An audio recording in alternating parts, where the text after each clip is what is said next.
dia, boa tarde, boa noite, lideranças do Brasil. Podcast Bastidores da Vitória entrando no ar. Hoje vamos falar sobre direito eleitoral. O ramo do direito público destinado a estudar o processo da escolha dos representantes para a ocupação dos cargos eletivos. Eu sou Sérgio Zimmermann, arquiteto e consultor. Olá, me chamo Martina Rodrigues, sou advogada e consultora. Nossa convidada de hoje é advogada especialista em direito eleitoral, suplente de deputada federal, membro da Comissão de Direito Eleitoral da OAB do Rio Grande do Sul e diretora do Instituto Teotônio Vilela. Bem-vinda ao programa, advogada Angélica Menegas. Olá, boa tarde, boa noite a todos que estão, a vocês, a todos que estão nos assistindo. Com muita alegria e satisfação que eu estou aqui hoje, honrada pelo convite e, enfim, estamos aí para somar. É Muito isso aí, bem. que ótimo. Muito bem, Angélica. Eu queria começar te perguntando, qual a importância de um profissional especializado para atuar na área eleitoral durante uma eleição? Pois é, Sérgio. Nós temos uma área relativamente nova, no direito eleitoral.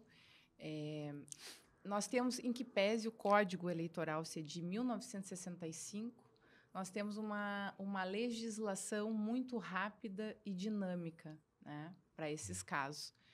Só como exemplo, agora, para as eleições municipais de 2024, o TSE aprovou 12 resoluções, para reger essas eleições, Há muitos assuntos novos, como a inteligência artificial e propaganda eleitoral, vários assuntos, assim, por conta das redes sociais, desse alcance, que, então, foram colocados nessas resoluções, Então, um profissional para atuar nessa área, ele tem que estar atualizado, ele tem que participar dessa dinâmica, acompanhar os julgamentos, Há pouca doutrina e jurisprudência, porque as coisas são tão rápidas, que se constrói basicamente pouco, acaba se construindo porque logo se muda. Uhum. Logo vem uma outra eleição, novas resoluções, e essas questões são mudadas, Então, nós sabemos que, em que pese, um dos princípios principais do direito eleitoral, que é o princípio da anuidade, que a lei só pode vigorar da sua entrada em vigor a um ano depois, no direito eleitoral, as resoluções, elas têm esse poder de vigorar já nas eleições em curso, Então, é aí que a gente faz, que é feito, pelo TSE, bastante regulamentação, a regulamentação das eleições. Então, esse profissional tem que estar a par disso, E tem que estar a par também dos prazos, porque são prazos diferenciados, são prazos menores. Veja que os casos que eu atuo, mais de 90% são de advogados que perderam o prazo, que não finalizaram o processo, Porque há toda uma lógica diferente, da justiça comum, Tu costuma pegar casos, então, de colegas que foram, assim, desidiosos, digamos. Sim, infelizmente. Tu entra para apagar o incêndio. É verdade. Meu Deus, Angélica. Que situação. Nós temos hoje, assim, o que eu vejo, o candidato, ele fica muito preocupado com a questão do marketing, e é justo, e ele está preocupado em se eleger o candidato, A gente sabe que esse é o objetivo de quem está concorrendo a uma eleição, é se eleger. Então, o que acontece? O marketing passa a ser muito importante. Só que o advogado, ele exerce uma função grande também aí, na campanha, na pré-campanha, porque, tu veja, a propaganda eleitoral hoje, que está muito bem regulamentada pela resolução, que é a resolução maior que a gente tem para as eleições municipais, é a da propaganda eleitoral. Uma propaganda eleitoral irregular, ela tem ela traz vários prejuízos para o candidato, desde a multa até a cassação do registro e a cassação do mandato, Então, veja Daqui que... a pouco ele se elege e não toma posse. Isso. Isso a gente tem uma consultoria política, Então, a gente sempre fala isso para os nossos mentorados. por favor, advogado desde agora. Isso aí. Tem que ter. E o pessoal fica naquela, né? Não, É tô com pouco verdade. dinheiro. Eu falei, olha, é investimento isso aí, não é... Isso. É o advogado e o contador, né? Que parece que o contador Isso chega. aí. Aí terminou a campanha, aquela confusão, aí chama o contador para organizar Nossa, aquela daí é uma bagunça. choradeira, né? É verdade, é verdade. Aí acaba se gastando mais, É Exato. verdade. né? E, enfim, então a gente tem que ter também esse cuidado, né? E realmente priorizar o profissional, né? Assim como o consultor da área, o profissional da área, porque a gente sabe como funciona, né? E não vai colocar a campanha da pessoa dentro do que a lei prevê, evitando problemas, Exato. né? Então, o advogado, ele atua no contencioso, mas também no consultivo, né? A gente tem a assessoria, tem as questões, assim, porque, tu veja, me pergunta muito, doutora, uma dúvida, só que essa dúvida da pessoa, ela nem pode ser respondida assim, no mais, pode, não pode. Eu preciso ver o caso concreto, eu preciso ver a questão, se está de acordo com a jurisprudência, se está de acordo com a lei. Então, até uma resposta que eu der, assim, no mais, ela pode, se eu for ver bem a situação como seria aquela resposta.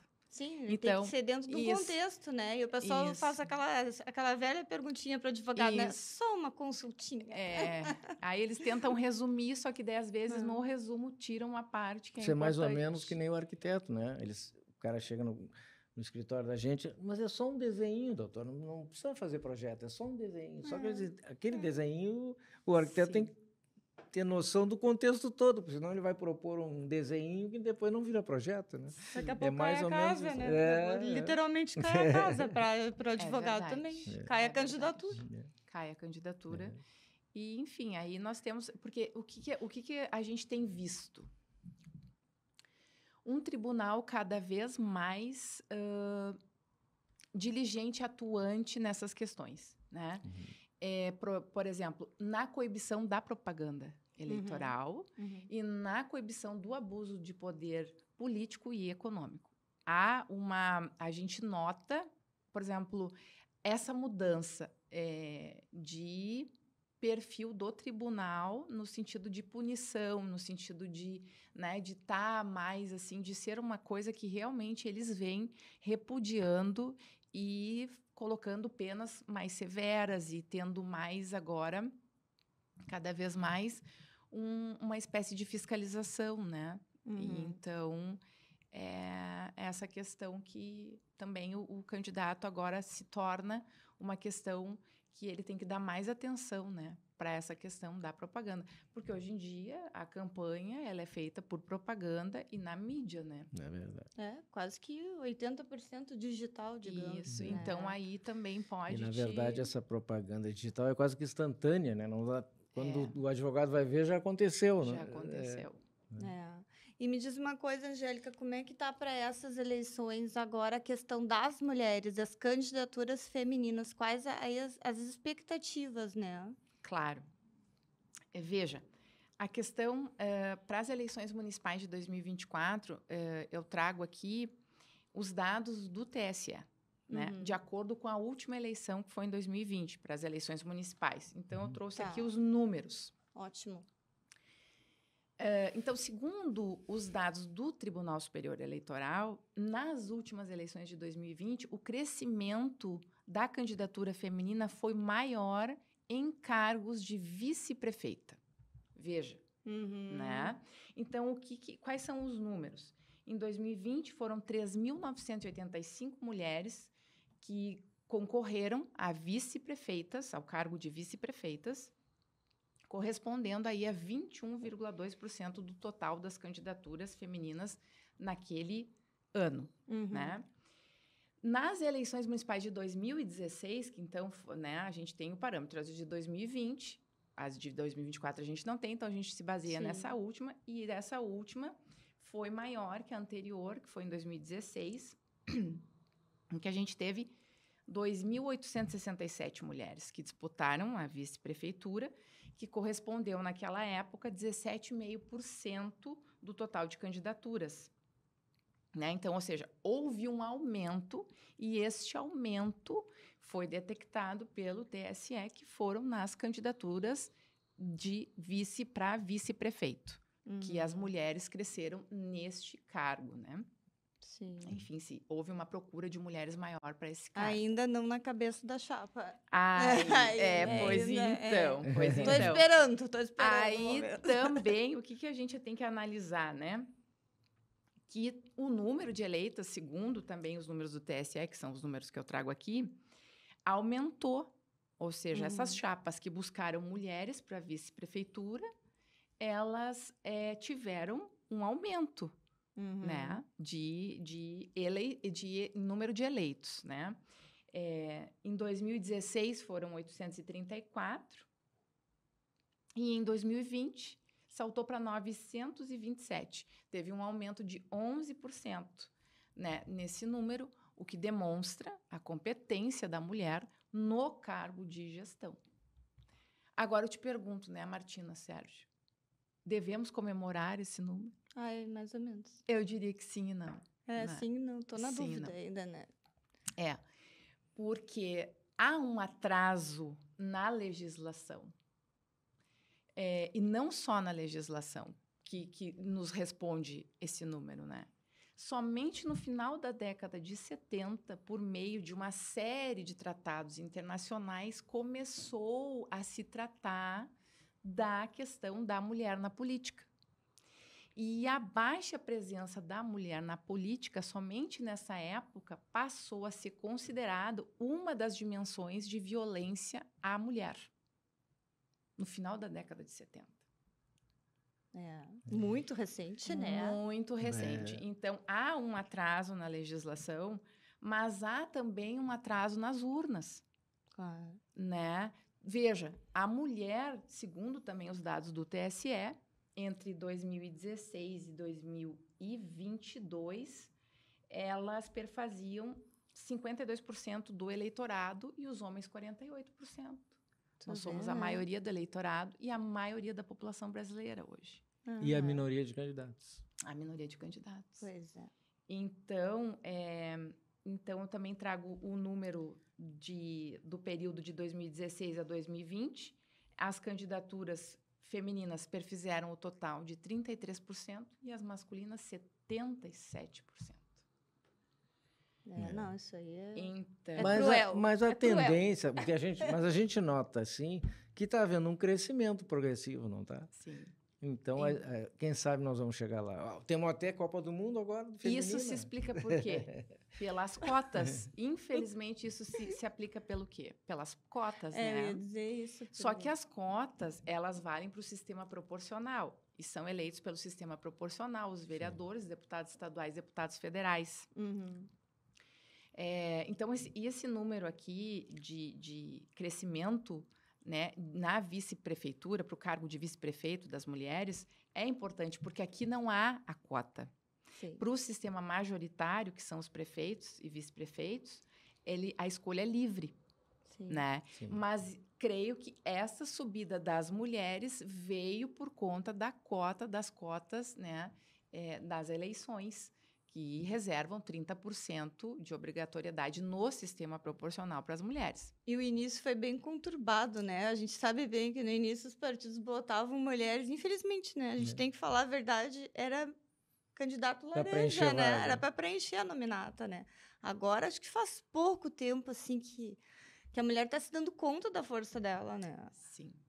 É aí que tá. Tem que se dar conta da força e tem que estar no campo de batalha ali, né? Porque, veja, há um preconceito. A gente pode se dizer até que há um preconceito nestes números que a gente traz aqui. Com certeza. E não só por parte de toda a população, de todo o eleitorado, né? Principalmente das mulheres. Isso. E então, há um preconceito quanto a esse desenvolvimento na legislação. Há um preconceito quanto à população, de fato, à votação da urna, né, o que ela corresponde. Então, a gente está tentando vencer essas barreiras aí com as cotas, com esses resultados que a gente está tendo, que o número de eleitas aumentou. Então, isso cresce também o interesse né, do homem buscar aí as candidatas, só que buscam para o cargo de vice. Exato. Onde estão as nossas prefeitas?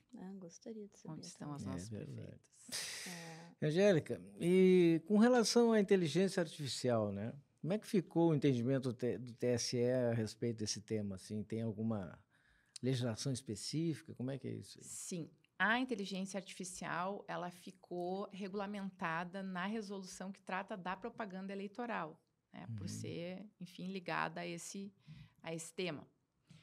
É proibido, né, o uso de conteúdo sintético, né, a adulteração de vídeo, de áudio, né, desse tipo de conteúdo. Então, o que o TSE, assim, em suma, em resumo, né, o que a gente pode tirar disso? Que o entendimento do TSE ficou assim de que todo o conteúdo que utiliza uma inteligência artificial ou qualquer outro tipo de mídia, ele precisa conter, estar escrito de forma clara, né? Enfim, de forma clara ali, que a gente possa ver e que diga que o conteúdo foi gerado por meio de inteligência artificial ou por meio da mídia, né, que foi feita. Então, porque a resolução também criou uma responsabilidade dos provedores de internet, das pessoas que trabalham com isso, né? Então, para que seja criado um banco de dados, enfim, para que se busque depois uma responsabilização, né?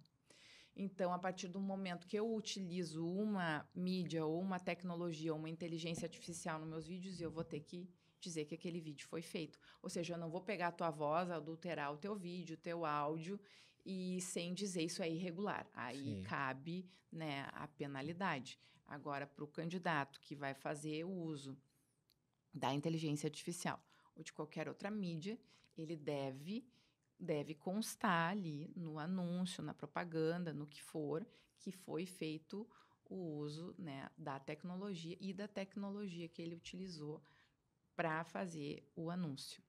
Que bobagem, né? Se for pensar, porque quase todos acho que vão se utilizar da inteligência, né? Porque é uma coisa tão... a campanha é um momento tão célere, passa muito rápido, então o pessoal que trabalha com isso vai usar. Vai usar. Para ajudar, né? Porque precisa da rapidez ali do... Tu já pega meio pronto, né? Exato. Só que aí vai ter que colocar ali... Embaixo, assim, mas no videozinho, o uso de inteligência artificial. Isso. E colocar de uma maneira que dê para que seja visível, né? E o tipo ali porque o que eles não querem? Que se pegue uma parte tua, né? Ou uma voz tua e se distorça esse teu discurso, né? Utilizando alguma coisa, enfim. De repente pegam a tua narrativa e transformam numa outra narrativa, né? Isso. Um abraço especial, então, para nossa audiência. José Antônio, de Porto Novo, Gabriel, de Niterói, Heloísa, de Recife, Mariana, Tiradentes e Peter, de Etienne, na França. Aproveito também para informar que logo, logo estarão disponíveis em nossas mídias sociais os nossos e-books da série Caminhos da Vitória, com dicas para candidatos e para a sua equipe. Não fique de fora dessa. É de forma sucinta e prática para você trilhar o caminho da vitória. Aguarde. Aproveito também para os agradecimentos aos nossos parceiros, SBS Engenharia Limitada, solidez que inspira confiança, grandes obras, grandes realizações, Facas Dom Cássio Selaimen, facas com alma, use com orgulho e guarde por gerações, Sindicato da Indústria da Construção Civil do Rio Grande do Sul, Sinduscom RS, 75 anos construindo o habitat dos gaúchos, e vocês, colaboradores, através do nosso QR Code. Pessoal, também quero lembrar que em breve teremos uma novidade aqui, um quadro que terá todo mês, onde teremos o Momento Sinduscom, onde falaremos sobre os construtores da cidade. O quadro trará assuntos relativos à produção imobiliária, à construção civil e seus personagens. Momento Sinduscom, aguarde. Bom, Angélica, vamos retomar então. Existe alguma previsão específica em relação aos crimes para as mulheres, no que tange às mulheres, no caso. Isso é muito importante, é um tema muito atual, né? Porque, como a gente estava falando, do atraso na legislação, veja que o nosso Código Eleitoral, em 2021, Nossa. definiu, né, o que seria a violência política, né, de gênero, a violência política contra a mulher.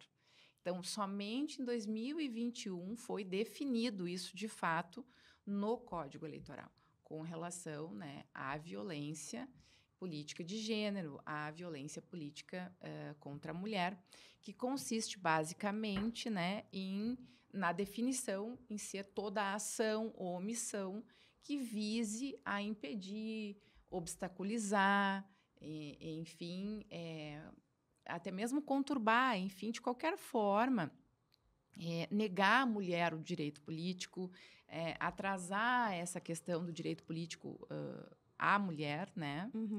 Então, também ficou definido daí em 2021 com essa lei 14.192, em 2021, no Código Eleitoral, também o crime de menosprezo e discriminação à condição de mulher, à sua raça, daí já há também um plus a mais, né? Modificou o Código Eleitoral, Isso. então, essa lei. Aí nós tivemos também o menosprezo e a discriminação daí quanto à mulher, a sua raça, cor, etnia e também outros fatores, né? Porque a gente sabe que a mulher já é, né, um pouco mais, como eu disse, há um preconceito, há uma certa... Sim, ela é discriminada na política pra caramba, né?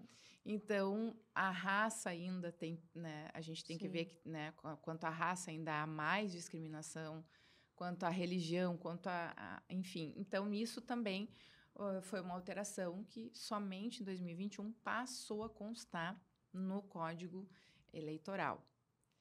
No mesmo sentido, no mesmo caminho, hoje nós temos, inclusive, no Código Penal também, né, o delito de violência política de gênero, que também consiste nessa questão de ação ou omissão que vise a impedir a mulher ou a atuar, inclusive, com violência, né, psicológica, sexual, física, né? Então, já está tipificado no Código Penal, também por conta dessa alteração do Código Eleitoral, né? Então, foi acompanhado pelo Código Penal nessa questão, no bojo dos crimes contra o Estado Democrático de Direito.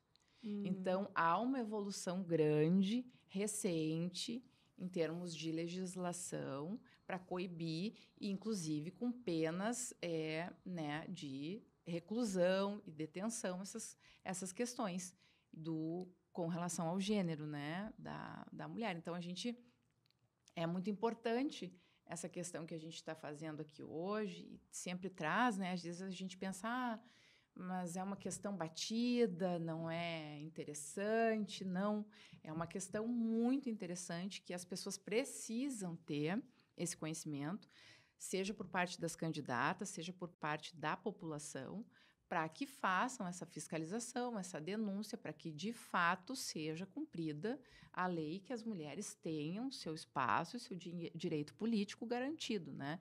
Porque, então, a gente vê que na legislação foi incorporado recentemente, então isso precisa chegar ao alcance das candidatas e da população para que realmente façam uso da legislação a seu favor, caso venha, infelizmente, a enfrentar um problema, seja na campanha, seja no mandato, seja em qualquer coisa que vise a impedir, né, a que a mulher exerça esse direito que é garantido a todos, né, na verdade. Sim.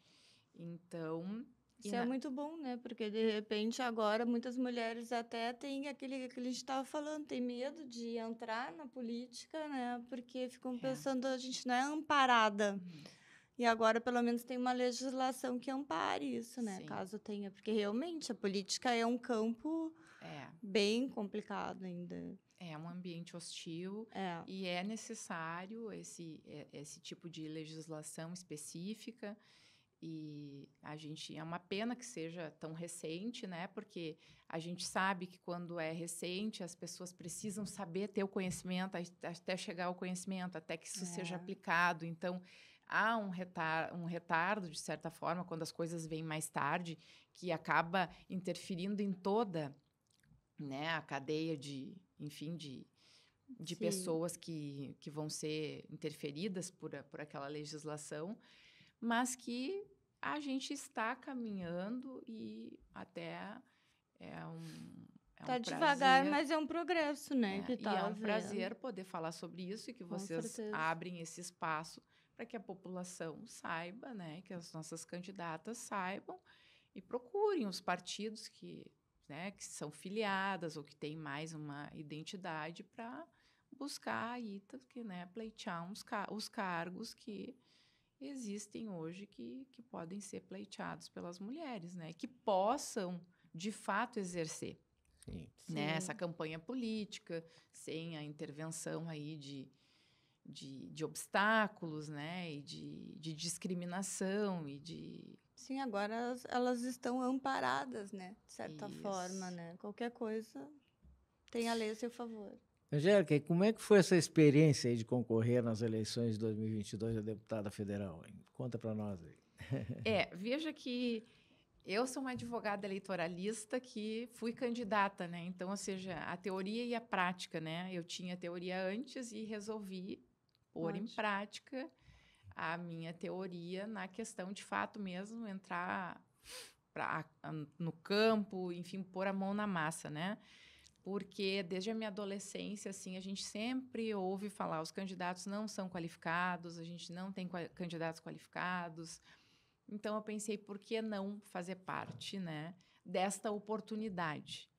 Porque eu aprendi na minha vida que as oportunidades a gente deve pegá-las, né, quando surge uma oportunidade que tu possa, de fato, contribuir para aquela oportunidade, como eu estou fazendo aqui hoje, no sentido de contribuir, né? Claro. Então, assim, porque soma mesmo, agrega mesmo, né, quando é feito dessa forma. Então, eu fiquei muito feliz, porque foi uma troca muito enriquecedora, né? Eu conheci pessoas muito especiais, que eu tenho até hoje amizade com essas pessoas. Foi muito... eu me senti muito feliz e grata aos meus familiares que me apoiaram, aos meus amigos também que me apoiaram e, enfim, colocaram a cara, né, por mim também, de certa forma. E também foi uma alegria muito grande em representar a minha cidade de Espumoso, a região do Alto Jacuí, do alto da Serra do Botucaraí, né? Porque o que acontece, né, Sérgio e Martina? É muito importante que as regiões do Estado sejam, de fato, representadas, seja na Assembleia, seja na Câmara, porque as verbas parlamentares, as emendas ajudam muito a potencializar ainda mais a região, né? Com certeza. E eu sempre digo em todas as oportunidades que eu tenho que esta é uma região muito rica, muito forte do nosso estado e que com uma representatividade local iria também aumentar a sua visibilidade, seu potencial econômico, enfim. Então, isso me deixou muito feliz, né, em poder representar esse pedaço aí do estado. Também posso dizer que fiquei feliz, também digo que fiquei feliz com o resultado, porque uma campanha, né, como a minha, a gente sabe que é mais difícil. E a gente sabe que, infelizmente, é a realidade da maioria das mulheres, né? Então, conseguir ter ficado na suplência, né? É um fato, vitória. é uma Porque vitória. não é fácil. Sim, a primeira corrida chegar no Nossa. suplente já é uma grande vitória mesmo, é verdade. E feita assim nessa forma, assim, né? Que é uma campanha mais artesanal, que a gente diz praticamente, né? Com a questão ali de familiares, de amigos, enfim, mas que me deixou muito feliz. Enfim, gostaria e gosto muito da região e quero vê-la bem representada também, né? Então, que é isso? Não tem um futuro aí pela frente que se avizinha aí, quem sabe? Me aguardem, Voltaremos. né? Voltaremos. Há uma grande vontade minha em contribuir, né, com essa... Por Espumoso. Com Espumoso, com essa região. Eu nasci em Campinas do Sul. Sou natural de Campinas do Sul. Eu morei lá até 1 ano de idade. Meu pai faleceu e a gente foi a Espumoso morar com a família da minha mãe, né? Então, o meu domicílio sentimental é Espumoso. E então, é uma maneira de a gente retribuir, de certa forma, né? Todo esse carinho, todo o amparo, enfim, que eu tive da cidade, das pessoas ali. Então, há uma questão emocional forte. E também a questão, né, Sérgio e Martina, de realmente poder participar na melhora da região. Claro. Né? Em busca de recursos para a região, enfim, porque esse é o acesso, né, do político. E, na verdade, é uma forma de melhorar a vida das pessoas, né? Isso. Mais do que tudo é isso. Né? Com certeza. E como o teu perfil das mídias sociais pode ajudar o cidadão, pode ajudar os candidatos? Pois é, eu fiz um perfil na internet antes de me candidatar, que era só profissional, né? Hoje, depois da campanha, eu resolvi unificar para não ficar segregado. E daí, algumas pessoas que me acompanhavam lá e me acompanhavam no outro perfil pessoal ficavam em duplicidade. Então, eu resolvi juntar, assim, num perfil quem a gente é, quem eu sou, o que eu estou buscando, o que eu trago, né? É essa questão do quê? Que eu sempre me preocupei, com conhecimento. Em passar um conhecimento, em passar alguma coisa para as pessoas, né? Porque o conhecimento aplicado, ele gera frutos. O conhecimento, aquele que a gente tem só para a gente, não gera frutos nenhum, né? É ele verdade. está só... Não. Então, e na verdade, o que eu vejo? Que quando a gente encontra uma área, uma questão, que é um propósito, que a gente vê que é um propósito na nossa vida, a gente tem essa necessidade de retribuir, de certa forma, né, as pessoas. Eu acredito que o conhecimento, ele transforma a pessoa, a sua vida, o seu trabalho e a maneira com que ele vê o mundo. Né? O conhecimento aqui eu me refiro a todo o conhecimento que a gente tem, de tudo que a gente vai sabendo, vai nos dando cada vez mais, né? Vai abrindo, enfim. E é isso que eu busco, passar esse conhecimento para que a população e também os candidatos, né? Porque a minha preocupação também é com o candidato.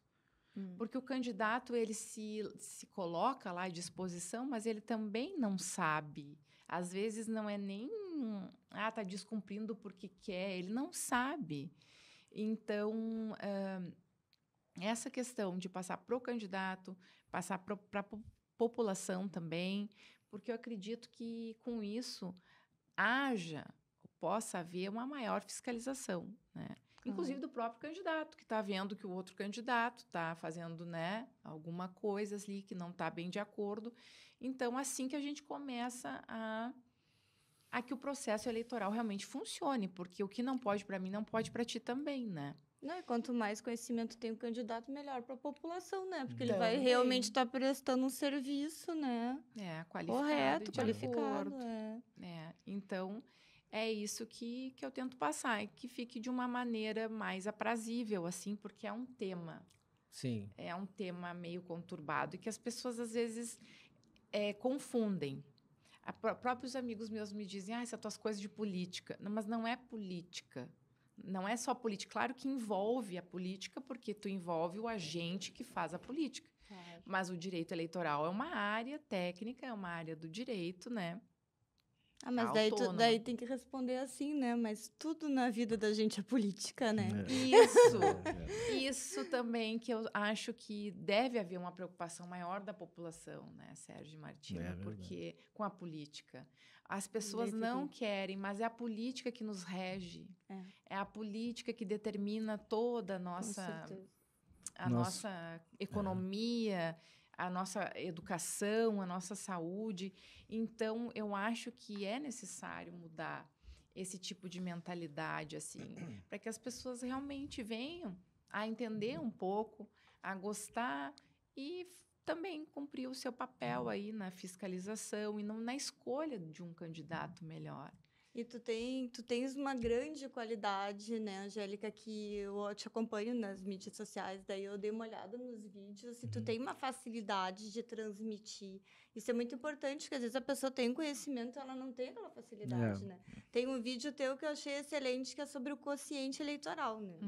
Se tu pudesse dar uma palhinha aqui, eu gostaria muito, porque para a nossa audiência, aquele teu vídeo é espetacular, porque a gente tem que considerar, como tu disseste, tem pessoas que estão entrando no mundo da política, têm boa vontade e não têm conhecimento. Então, a gente tem que partir a explicação do zero. Sim.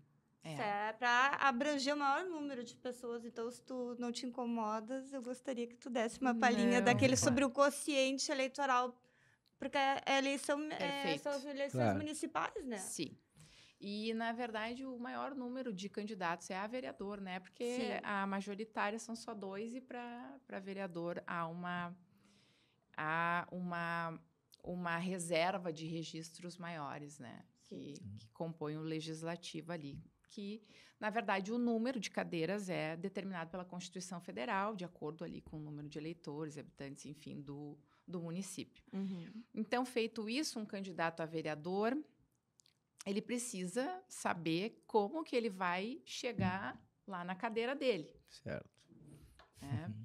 Então, às vezes ele faz um número de votos maior do que o de um outro partido e não consegue a cadeira, é verdade. Então, o que acontece?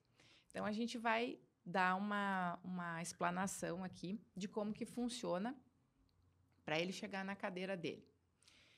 Nós precisamos considerar para a candidatura proporcional de vereador o quociente eleitoral e o quociente partidário, tá?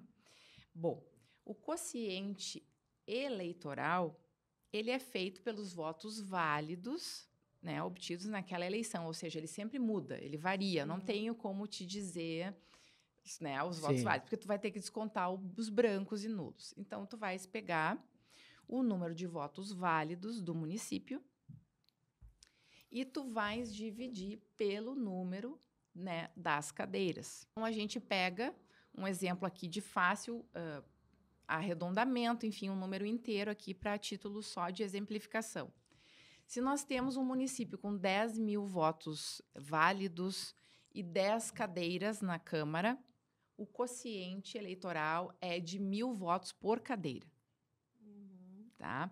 Aí, de mão desse cálculo, nós precisamos realizar um outro cálculo, que é o quociente partidário.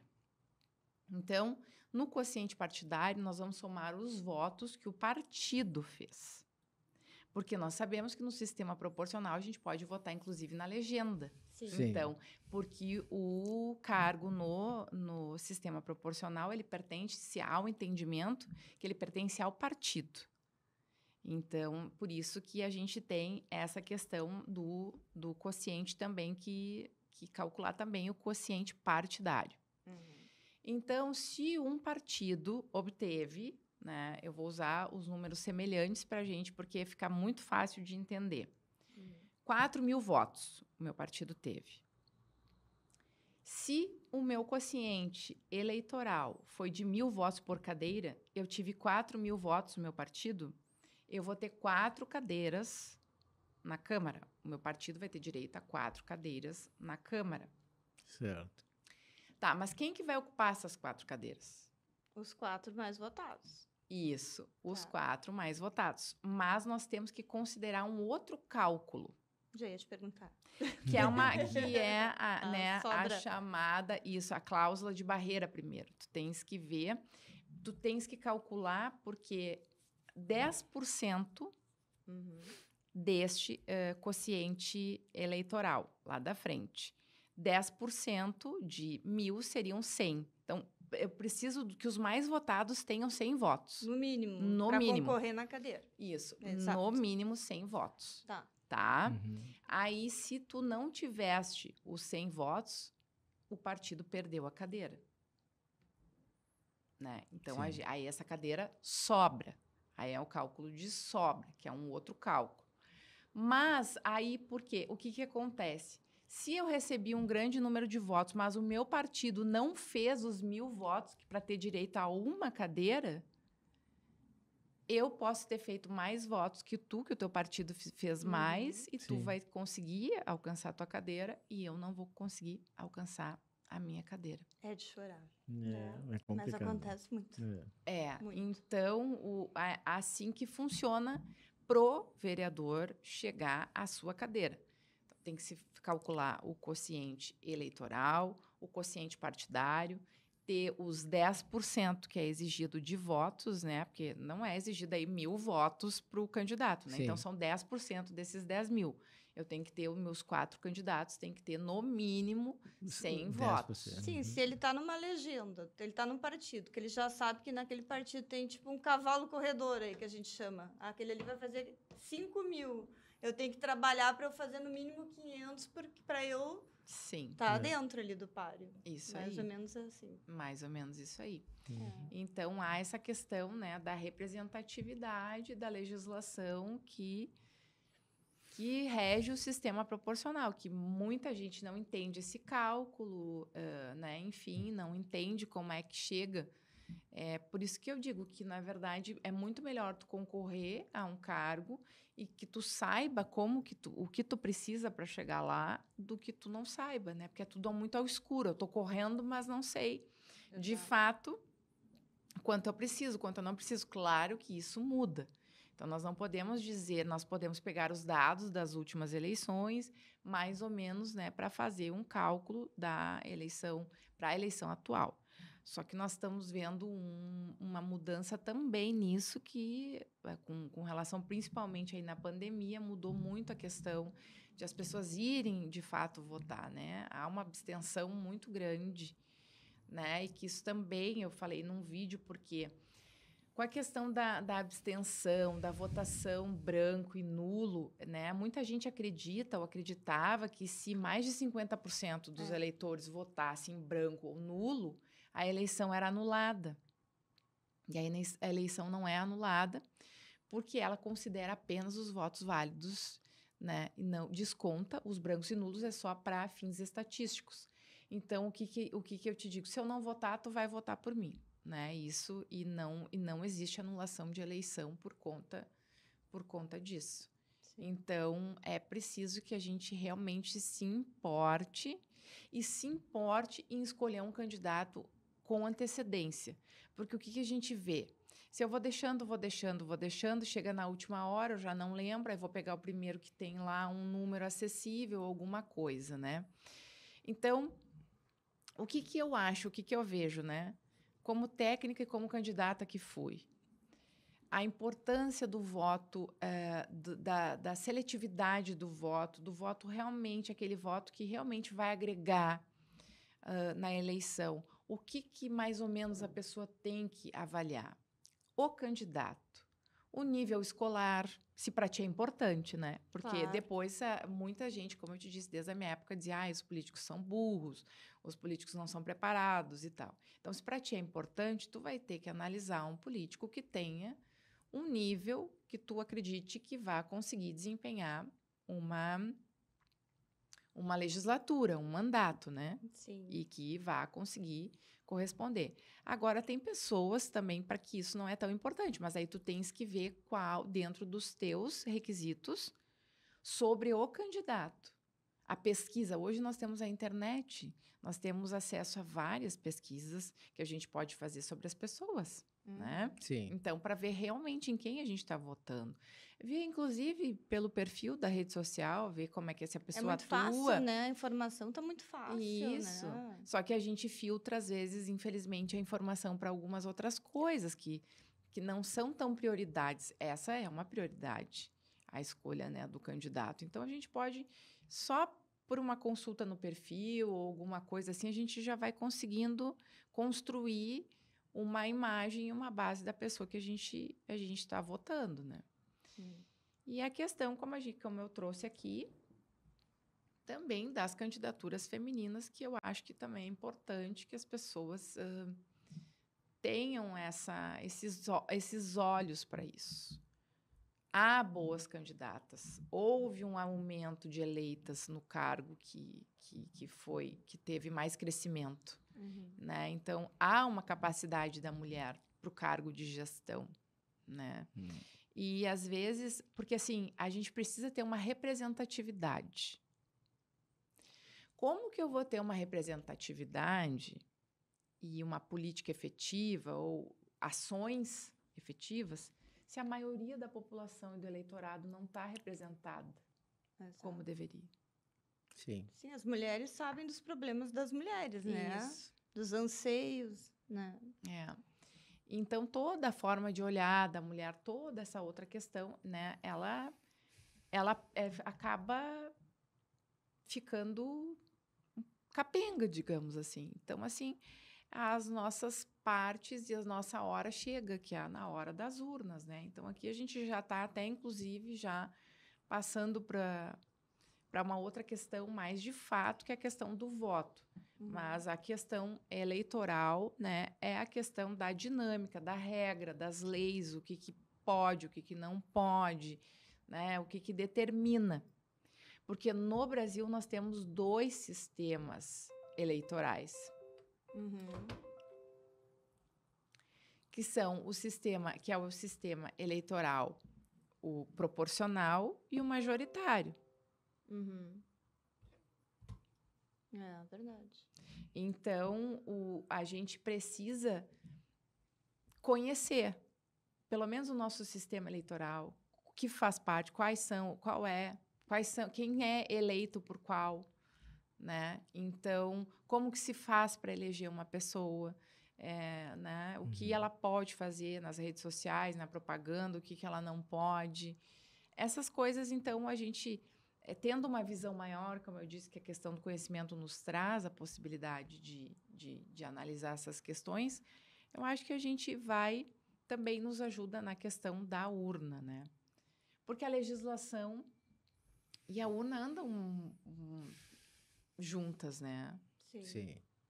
O resultado das urnas, porque quem faz a lei são os deputados, no município, nós temos os vereadores, então a gente precisa de também essa mudança, quando está representada essa mudança, ela representa no quê? Na legislação. Ela cai no quê? Na legislação. Mas é que as pessoas agora que estão acordando mesmo para isso, porque fica naquela de, eu quero mudar, mas realmente, olha, sinto muito, vai ter que dar tua cara para bater, né? Sim. Não adianta ficar a gente fazendo revolução no WhatsApp, que eu digo, né? É verdade. Eu faço, eu aconteço, mas na hora de ir lá, de votar, vai ter um feriado aí, eu vou pra praia, não vou votar. Verdade. Depois não adianta reclamar, né? É o que a gente vê. Angélica, tu é diretora do Instituto Teotônio Vilela, né? Sim, sou diretora jurídica. Isso. Quase todos os partidos têm esse instrumento, né? Que vamos dizer, é um instrumento tecnopolítico, vamos chamar assim, né? Sim. Que dá todo aquele suporte, vamos dizer, Isso. de conteúdo aos partidos, né? Podia falar um pouquinho sobre isso? Sobre essa ação do Instituto aí? Posso. O objetivo do ITV, né, é essa formação, formar candidatos, formar políticos, porque veja que tudo que a gente tem uma preparação, a gente vai melhor, né? Sim. Seja até para um debate. Claro. Então, o ITV tem um canal também nas redes sociais, né? Que ali a gente dispara também esses conteúdos eleitorais, também há conteúdo político também, porque não é só técnica, há questão política, porque há uma preocupação, né, com a formação do candidato, para que ele tenha um mínimo de bagagem, porque isso melhora o debate, como eu disse, melhora a atuação, melhora a visão, ele consegue ter uma base. Então, esse é o papel, né, na formação política e também do cidadão, né? Também essa questão também de informar o cidadão. Mas a formação política dos candidatos, a formação dos candidatos é muito importante e há uma preocupação do ITV com isso. Então, a gente dispara esses conteúdos também, né?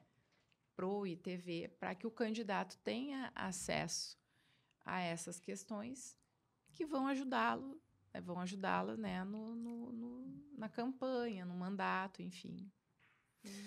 Uma perguntinha agora. Os partidos costumam disponibilizar assessoria jurídica para os candidatos, né? Tu acha que isso é suficiente para uma candidatura? Nós temos aqui a questão que muda de partido para partido, né? Sim. Na eleição geral, por exemplo, a maioria dos partidos, ou alguns partidos, eles dispuseram o advogado, enfim, o contador para os candidatos em geral, assim. Então, acaba que realmente é um pouco profissional para muito candidato, né? E aí o candidato tem que meio que se virar sozinho. A questão das eleições municipais também, isso o partido vê logo quando tem a questão mais certa do fundo partidário, né? Para ver como é que vai fazer, como é que vai organizar essa questão, né, da assessoria. As eleições municipais já não é tanto assim, ela já é um pouco mais autônoma, daí o candidato que procura um advogado, procura um contador. Alguns partidos disponibilizam, né, a assessoria jurídica, também contábil, para que se faça a prestação de contas, que é o que mais se precisa, né, também. Então, a questão vai meio que de partido para partido. A questão pessoal que eu acho é essa, que na campanha e pré-campanha o candidato tem que ter uma consultoria, ele tem que ter uma assessoria, porque isso define muito a sua campanha. E o partido não tem condições de fazer isso, né? E nem é também. Os partidos fazem assim para ter uma coisa mais organizada, e até porque também é o objetivo do partido ter. Quanto mais eleitos tiver pelo partido, melhor. Então, busca-se a amparar, a dar alguma assistência. Mas a gente sabe que nada é melhor do que tu ter uma segurança do que tu tá apostando, do que tu tá falando, do que tu tá fazendo, porque isso pode te comprometer. Veja, a questão, como a gente mencionou, a questão das sanções, que vão desde multa, cassação do registro, cassação do mandato. Agora nós temos o Código Eleitoral com essas questões, inclusive penas de detenção no Código Eleitoral. Fora as questões ligadas à irregularidade da propaganda em si, que a gente não sabe o que a pessoa pode botar numa propaganda. Fora a questão de indenização por danos morais. Então, é uma coisa que tu não tem noção do que uma coisa que tu faz sem um preparo, sem um profissional por trás. Proteger o teu mandato, inclusive de vereador, o entendimento do TSE é que ele pode fazer comentários nas redes sociais. A imunidade parlamentar, ela abrange, inclusive, as redes sociais. Mas aí depende o teor do que tu está postando. Se tu estás postando alguma coisa relativa ao teu mandato, ou a uma resposta que alguém me deu me criticando o meu mandato, que daí eu tenho o direito de falar, ou se eu estou extrapolando e agredindo a pessoa como pessoa por alguma coisa que ela fez a nível partidário, relacional, enfim, né? Então, temos isso também. O que acontece? Isso prejudica a imagem da política. Isso desgasta a política. Por quê? Então, não é uma questão só jurídica aqui. Não é só legal. Ela é uma questão que desgasta, porque o próprio político faltando ao respeito, então o povo também, mas eu não me vejo tão motivado a votar, porque olha só, porque... Então, nós precisamos de pessoas mais preparadas, bem formadas. Extrapola a liberdade de expressão, né? A pessoa está confundindo a censura com a liberdade. Não é questão de ter censura, mas é que a pessoa perdeu o senso crítico. Tem coisas que tu não vai falar na rua, tu vai falar dentro da tua casa, né? Então, ou tu não vai falar no público, se tu tiver algum... O ideal seria tu chegar e ter algum problema, falar diretamente com a pessoa, num tom Sim. baixo, com educação, para tentar dialogar e não expor a pessoa Sim. numa rede social, né? É que a questão da exposição na rede social, o que que a pessoa, ela tem um viés de eu vou te prejudicar, vou te falar algumas coisas para as pessoas verem e te prejudicar.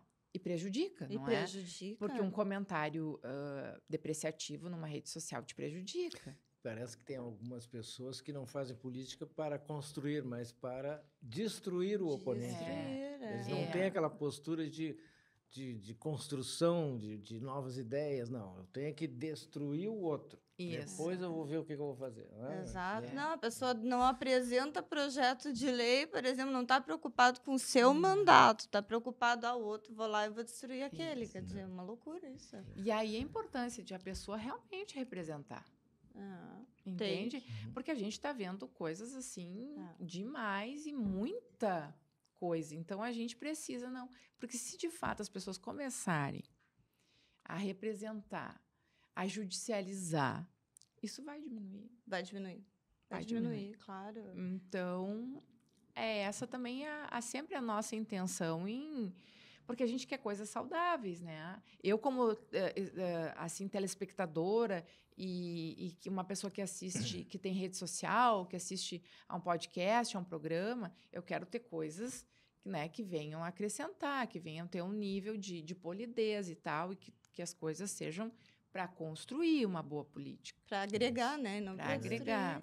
É que o pessoal está confundindo muito esse momento histórico que a gente está vivendo no Brasil, aí de um super judiciário, né? Isso. Que realmente está interferindo na vida das pessoas sem o devido processo legal, né? E sem a devida ampla defesa. Aí o pessoal confunde isso com a falta de educação, né? A falta de senso crítico. E vira o que está virado hoje, né? Então, complicado. Mas é bom para advogado, né? Que tem mais... Isso só me preocupa porque, para mim, a meu ver, reflete na questão de que o povo tira uma credibilidade do sistema em si. Que não pode haver. Por isso que a gente tem que fazer, realmente, a nossa parte de representar, de judicializar mesmo, porque, infelizmente, se depender do bom senso e das pessoas, muitas vezes, algumas, isso não acontece. Então, eu acho que é por aí o caminho. É o caminho do conhecimento, é o caminho da urna. Sim. Porque, né, é a urna que vai botar as pessoas lá, que vão fazer a legislação, que vão olhar para essas coisas que precisam ser olhadas, que a gente acha que é banal, que não é. Tem gente que, por exemplo, é contra cotas de qualquer jeito. Não é assim. A gente tem que ver como é que funciona. É mesmo. Infelizmente, nesse caso, a gente precisa equipar ao mínimo, do mínimo, para que as pessoas possam chegar. Se não fosse isso, não haveríamos esses números, com certeza. Não haveriam esses números, com certeza, e esse crescimento das mulheres na política, de fato, isso é pacífico, assim, né? Que é uma coisa necessária e útil, porque, como eu disse, a política, ela tem que representar o povo. Os políticos representam o povo. Como que a maior parte da população e do eleitorado não está representada? Exato. Um homem ir lá e representar uma mulher não é a mesma coisa que uma mulher ir lá e representar as mulheres. É verdade. Isso é verdade. Não. Então, isso é uma representatividade de fato. Né? E aí, quando a gente começa a ter essa representatividade de fato, a gente começa a ver o que é importante, o que é preciso. E as coisas começam a melhorar e a evoluir. Exato. É verdade. Até ver se as leis estão realmente eficazes, né? Se não é o momento de revogar leis desnecessárias, implementar outras. Isso. Mas a gente sabe onde é que aperta o nosso sapato.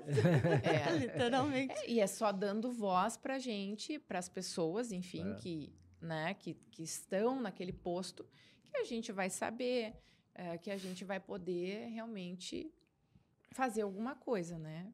É isso aí. E conta para nós agora quem é a cidadã Angélica Menegas. A gente sempre coloca uma pitada pessoal em tudo, né? Inclusive nas falas, nas perguntas. Então, eu sempre fui uma pessoa muito crítica, muito essa de me preocupar com a questão do preparo de candidato, com a questão do preparo das coisas, a questão em passar um conhecimento de uma forma que eu me coloque do outro lado, como eu gostaria que isso fosse repassado, como de fato eu aprenderia isso, como isso poderia ser melhor. Eu sempre fui assim, né, tive uma personalidade mais voltada a esse tipo de coisa. Então, eu cresci estudando, me preparando sempre para tudo que eu ia fazer. Assim, eu gostava muito de estar preparada. Na minha cabeça, eu tinha que estar preparada, enfim, e tal. Então, eu sou uma cidadã que bota a mão na massa, que vou mesmo, assim, né, na questão de que a gente precisa fazer, né? Agora, como pessoa, né, a gente também tem essa questão da preocupação. É uma pessoa preocupada, então a gente já tem a questão assim também de colocar uma humanidade nas coisas. Eu sempre fui uma pessoa assim de ter a questão, o cuidado com a outra pessoa, com essas questões assim do ser humano, porque para mim não é muito a questão de divisão de sexo, alguma coisa. Para mim é a questão de ser humano. A gente precisa de dignidade, a gente precisa de pessoas, assim. Quanto mais pessoas positivas e no sentido de agregar, de contribuir, porque a gente escolhe ser contribuição. É uma escolha. É verdade. Né? Que nos exige muito.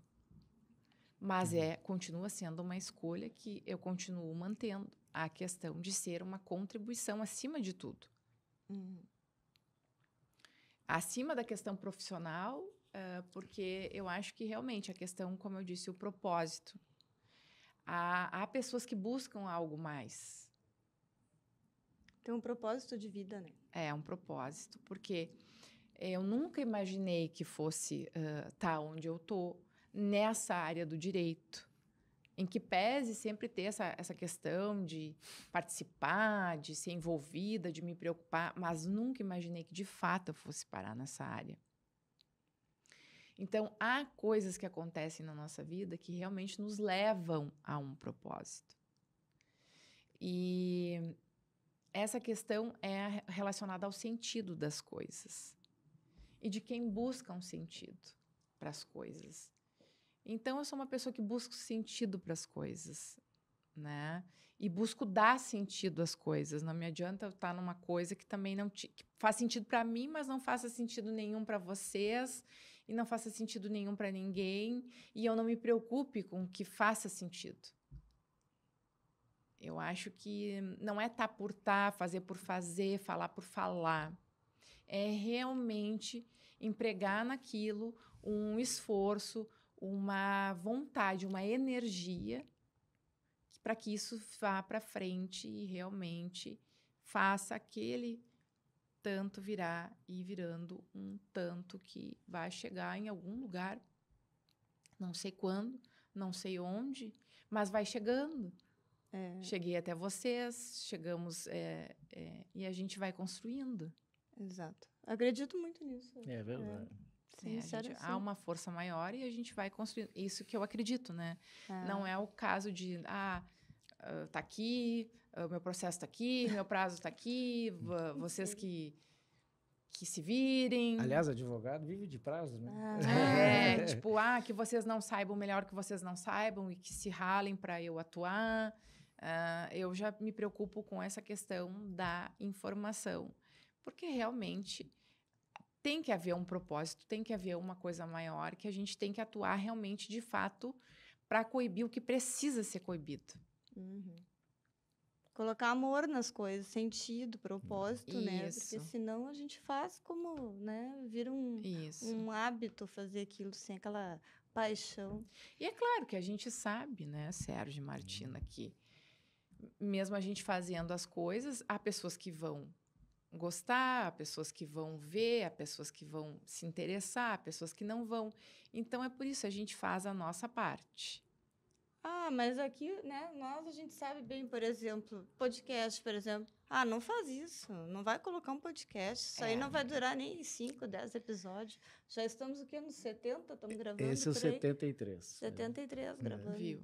Então, assim, vamos fazendo por amor, sem se preocupar com os outros, porque já perdi meu Facebook, estou processando o Facebook, porque, né, vem os amigos que não são amigos, aí vai lá e derruba. Concorrência. A concorrência. Pois é. E aí, quando tu vê, tu tá tomando fogo amigo, sabe? Mas complicado. meu advogado é muito bom, já tô com uma liminar aí, então vamos... Então, assim, a gente não pode deixar, sabe? Isso. É coibir o que precisa ser coibido, Exato. porque há coisas que precisam ser ditas, ser vistas e precisam de atenção. Então, eu acho que esse é um papel também que vocês estão cumprindo com excelência e fico muito honrada em estar aqui e poder dar um Nós pouco de aqui queremos contribuição. deixar aqui um profundo agradecimento à tua disponibilidade de estar aqui conosco nessa tarde, gravando aí. Enriqueceu muito o nosso programa com o teu conhecimento, com a tua presença, e acho que vamos deixar as portas abertas para um próximo programa. Agora vem o período eleitoral, quem sabe vamos fazer um mais detalhado aí para eles, para os nossos ouvintes, né? Então, esse é o muito nosso obrigado pela objetivo, tua né? participação e as portas estão abertas para ti.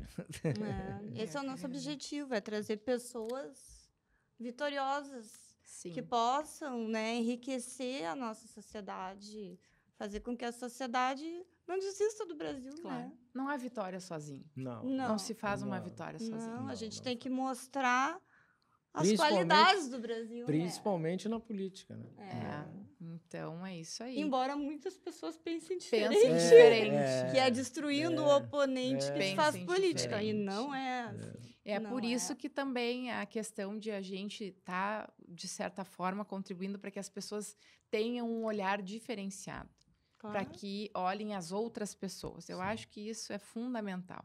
Quando a gente passar a olhar as outras pessoas que estão preocupadas em trabalhar, que não estão preocupadas em estar metidas em questões, né, mais inferiores, sem importância, assim, é melhor, e isso vai reverberar onde? No que precisa, na legislação, na nossa vida, no nosso cotidiano, em coisas para nós mesmos. É isso aí, mas te agradeço muito a participação, tu já sabe, em breve voltarás, tá bom? Então tá, obrigada pela companhia de vocês, e se esse episódio fez sentido, não deixe de se inscrever no canal, curtir, comentar e compartilhar. E em breve, fique atento, o nosso lançamento dos e-books, a série Caminho da Vitória, será lançado nas nossas mídias sociais. Até semana que vem, muito obrigada. Podcast Bastidores da Vitória, semanalmente trazendo convidados com as mais diversas especialidades e experiências, preocupados com a cidadania e com os destinos do Brasil. Vitória Consultoria, inovando pela liberdade. Bom dia, boa tarde, boa noite e até semana que vem, Lideranças do Brasil.